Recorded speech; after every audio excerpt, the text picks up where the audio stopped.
Hey everyone, welcome back to Corporate Decoder, the place where we dive into the thrilling world of corporate filings. Today we're cracking open a Form 8K filing, and trust me, it's way more exciting than it sounds. We'll explore how one company decided to rewrite its own rulebook. Buckle up, it's governance gone wild.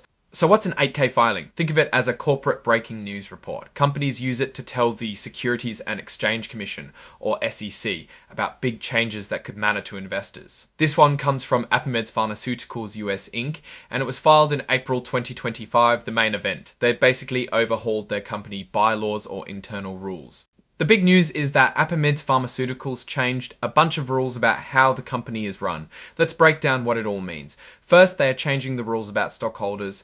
Stockholders are people who own stock in the company, making them part owners, and what proposals or ideas stockholders can bring up at meeting. They now have to give the company more notice, like a heads up before suggesting something. It is also harder for stockholders to call a special meeting, so now it limits when they can demand a meeting outside of the normal annual meeting. Think of it as less opportunity for stockholders to cause a ruckus. They also lowered the bar for how many stockholders need to be present for a meeting to actually happen. Before, more than half of the stockholders needed to show up to make decisions, but now it's only a third. This is called a quorum. It can make it easier for the company to get things done since fewer people need to agree. Here's a big change. Stockholders used to be able to make decisions by simply signing a piece of paper or written consent without having an actual meeting. Now that's off the table. Everything needs to be discussed and voted on at a meeting. They've also set a range for how many people can be on the company's board of directors. Those are the people in charge of high-level decisions. The board can have anywhere from 1 to 7 members. That gives the company some flexibility in choosing who leads the way. It is also harder to kick a director off the board. Now directors can only be removed if there's a good reason, like they did something wrong. Plus it takes a supermajority vote, at least 2/3 of the stockholders, to give a director the boot. Speaking of supermajority, changing the company's bylaws, these internal rules, also got tougher. Now it takes at least 66.23% of the stockholders to say yes in order to make any changes.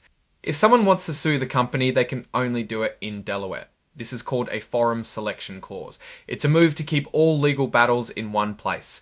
All these changes are laid out in the company's amended and restated bylaws, which they've included as an exhibit to this filing. If you're really curious, you can dig into the details there. The report was officially signed off on April 15, 2025 by Eric Emerson, who is the Chief Executive Officer or CEO of Apimeds Pharmaceuticals. These changes give the company more control over its own operations and decision-making. By requiring more notice for stockholder proposals and limiting special meetings, the company can avoid surprises and keep things running smoothly.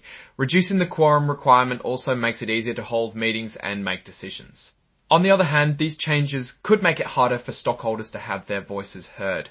Eliminating written consent and raising the bar for amending bylaws mean that stockholders have less power to influence the company's direction, and the forum selection clause could make it more difficult for stockholders to sue the company if they feel wronged. Overall, these bylaw changes seem to be a power grab by the company's management. They're making it harder for stockholders to challenge their decisions and giving themselves more control over the company. Whether that's a good thing or a bad thing depends on your point of view. If you're a company insider, you might see it as a way to run the company more efficiently. But if you're a stockholder, you might see it as a way to silence dissent and entrench management's power. Apimeds Pharmaceuticals is betting that these changes will ultimately benefit the company and its stockholders. Only time will tell if they're right. Thanks for tuning in to Corporate Decoder.